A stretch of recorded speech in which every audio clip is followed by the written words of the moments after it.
Radhe Radhe friends, আজ সন্ধ্যায় আমি বানিয়েছিলাম বেবি কর্নের ক্রিসপি পকোড়া। তো তোমরা আমার খেয়ে এতটা ভালো লেগেছে যে তোমাদের সাথে আমি রেসিপিটা শেয়ার করার জন্য চলে আসলাম।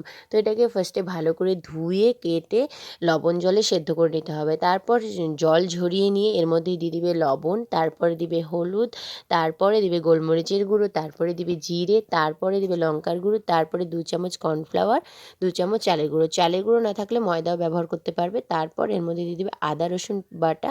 তারপর এটা দিয়ে ভালো করে সুন্দর করে মাখিয়ে নিতে হবে এবং মাখিয়ে নেওয়ার পর দেখো কতটা সুন্দর লাগছে।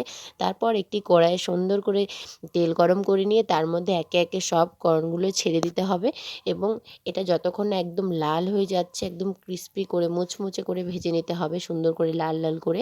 তো আমি এটা সুন্দর করে অনেকক্ষণ ধরে ভেজে নিয়েছিলাম এবং খুব সুন্দর যখন ভাজাটা হয়ে গেছিলো, এটা খেতে খুবই টেস্টি লাগে।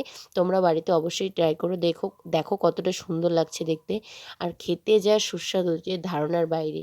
দেখো কতটা সুন্দর লাগছে। তো তোমরা বাড়িতে অবশ্যই ট্রাই করো। এটা সসের সঙ্গেও এমনি খেতে পারো। তোমাদের কেমন লাগলো অবশ্যই আমাকে কমেন্ট করে জানিও। টাটা।